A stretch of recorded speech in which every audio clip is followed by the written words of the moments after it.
Okay, everyone. WrestleMania 35 is finally in the books. Let's go over this thing as fast as we can. All right, kicking it off with the WrestleMania pre-show. Tony Nese takes on Buddy Murphy for the WWE Cruiserweight Championship. Tony Nese goes over Murphy. This was a really solid, good match. Once again, Buddy Murphy proves why he's above the Cruiserweight division and should really be given a spot on SmackDown Live. I think Buddy Murphy could do really well for himself on SmackDown Live. As a matter of fact, I'm actually very interested in a potential feud between Buddy Murphy and Samoa Joe.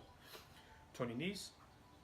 Tony Nese was fantastic. I thought Tony Nese did great, and I'm very excited to see what Tony Nese does with the Cruiserweight title because these two put on a good match, and it's a damn shame this thing was on the pre-show.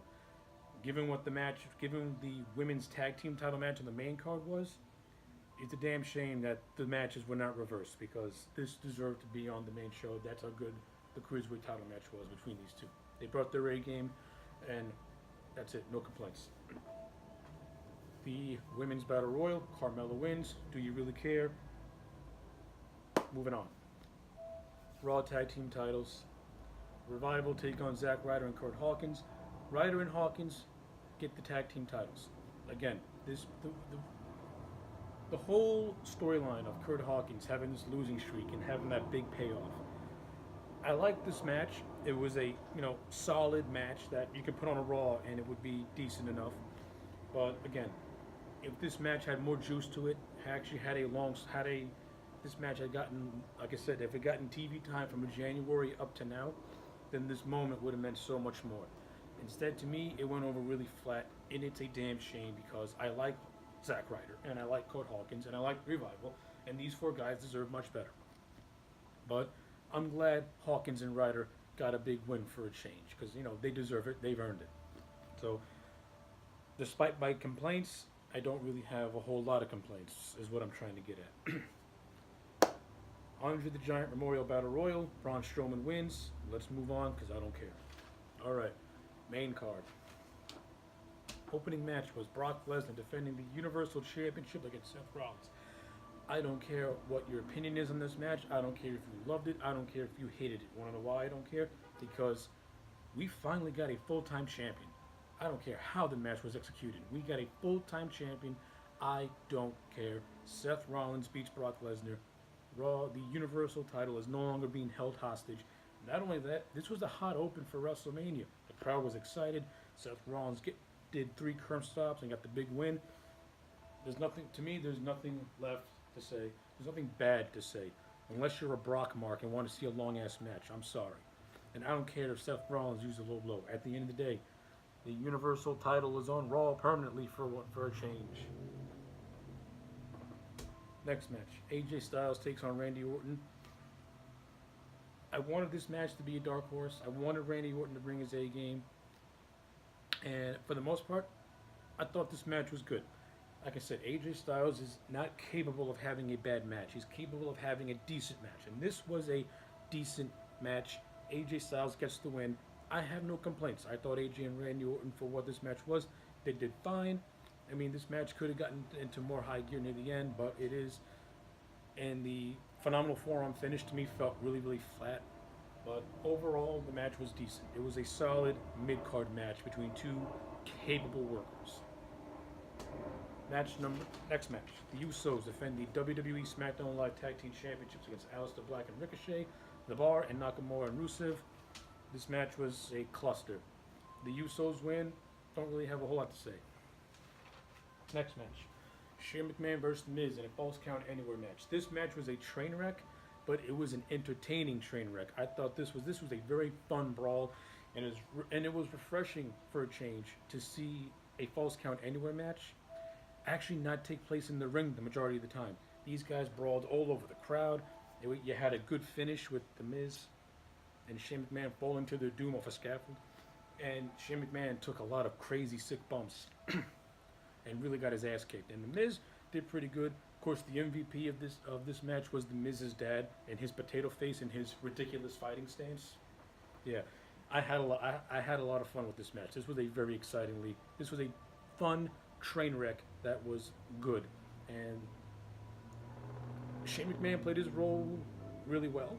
And even though, The Miz as a babyface is hit and miss, I thought he did fine in this role as well. So yeah, this was a good match for me.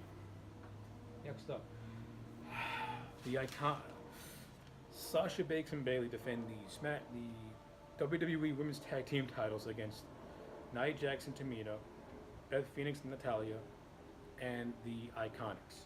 The Iconics go over, and this women's title match was garbage. This tag team title match was trash. It was boring. It was sloppy.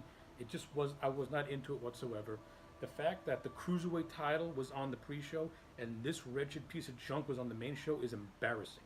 Not only that, you have the Iconics win, which is even worse. Yeah, you know, it's not the Me Too movement; it's the Me Three movement. Because if you're a man, you got to sacrifice your spot for women, apparently. And not only that, you got to see your spot's being sacrificed for a piece of junk women's tag team title match, and piece of junk women's tag team titles that don't mean a goddamn thing anyway. Yeah, I did not like this match. This match was trash. Up next, now, Kofi Kingston, Daniel Bryan WWE Championship match. Now, before I get into it, I wanna relate. I am still not on the Kofi Kingston bandwagon. I'm not. Just because he won the title, that doesn't mean I'm not gonna be on, I'm not jumping on the bandwagon. However, with that being said, I'm going to give credit where credit is due. Daniel Bryan and Kofi Kingston, to me, put on a WrestleMania main event match. They did. They really, really did. This match had everything I want in a world title match. You had a clear-cut babyface, whether I like him or I don't like him, that's beside the point. You had a clear-cut babyface in Kofi Kingston, and you had a clear-cut heel in Daniel Bryan. These guys were given ample amount of time, and they stole the show. This was the match of the night, and given the main event match we ended up getting with the triple threat women's match, this should have been the real main event. But with that being said, this match being in the spot where it was also caused the rest of the card to be hindered immensely. These two guys, like I said, they stole the show. The Kofi bandwagon storyline got its payoff. Again, I'm not jumping on the Kofi bandwagon.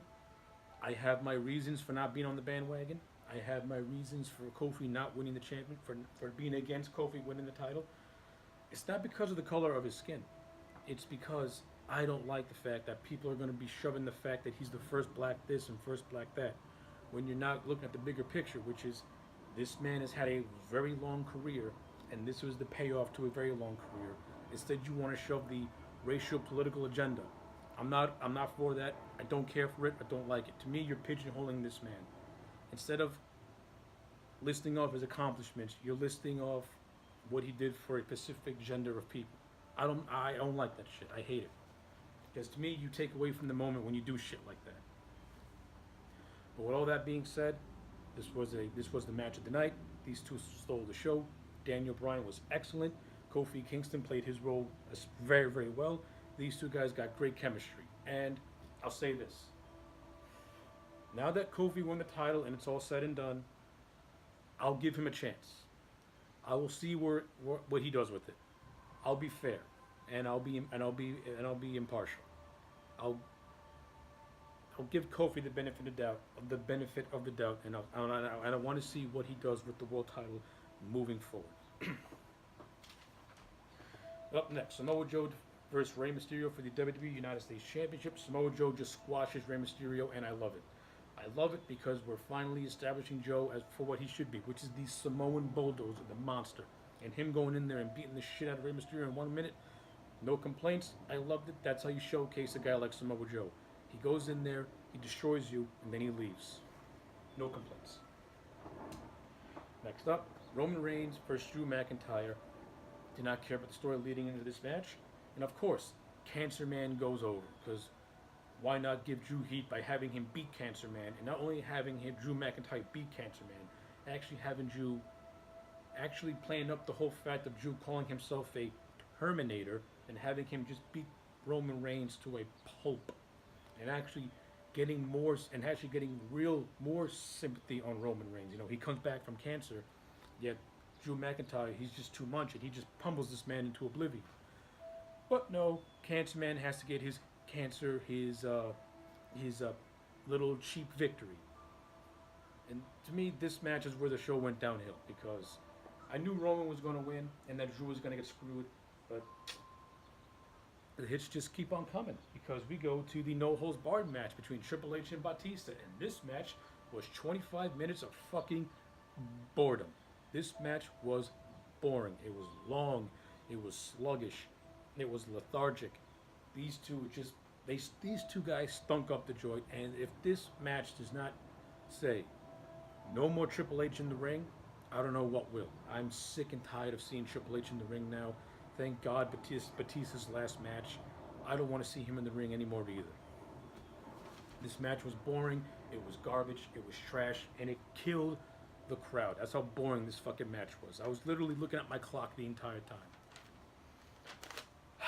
Retirement match. Kurt Angle versus Baron Corbin. Baron Corbin goes over Kurt Angle. It is what it is. Let's just move on with it. Finn Balor, the Demon Finn Balor, takes on the almighty Bobby Lashley for the Intercontinental Championship. This match was 4 minutes. Finn Balor mostly dominates it, wins the IC title. Again, I'm not a big Balor guy, but I don't care for Bobby Lashley, so I'm okay with Balor winning. Moving on to what matters now. The winner-take-all women's triple threat main event. Becky Lynch versus Ronda Rousey versus Charlotte. I thought this match was really sloppy. I wasn't into it. Personally speaking, I don't think these three worked well with one another. It wasn't a horrible match, but worthy of a main event? Absolutely not. This, to me, was not worthy of a main event. The build-up leading into this match, near the halfway point, the build-up to this match made me feel like this match should be a mid-card match, not a main event. Becky Lynch wins. I'm okay with that. But the match overall didn't do it for me. Okay, so those were my thoughts on WrestleMania 35. Overall, I'm going to give this show a C. You know, it's very lopsided. The first half, for the most part, was really good. But once you get to that Roman Reigns McIntyre match, it goes downhill. Oh, and yeah, side note. Elias had a segment. John Cena came back, did the whole Thugonomics thing. I didn't care for it. I don't like John Cena, and to tell you the truth, when the Thugonomics first happened, I was never into it because I'm not into the whole hip hop. I'm not into the hip hop culture. I'm not a big fan of hip hop music, so that's why I didn't care for the whole thug life crap. And to me, the segment got a couple of chuckles here and there, but overall, I didn't really give a shit about it. And of course, Elias gets buried because God forbid we can get Elias some heat. He has to give someone else some heat. Whatever. So yeah, overall grade for WrestleMania 35 is a C. Very lopsided. For the most part, the first half is good. The second half, not so good. I tell you the truth, this Mania was no different than Mania from last year. If anything, if I could say anything positive about 35, is that the people who I wanted to won, which was Seth and Becky. Everything else, whatever. All right, so let me know your thoughts on WrestleMania 35 down below. Did you like this show? Did you hate this show? I would like to know. Subscribe to the channel, and I'll check you back next time for more.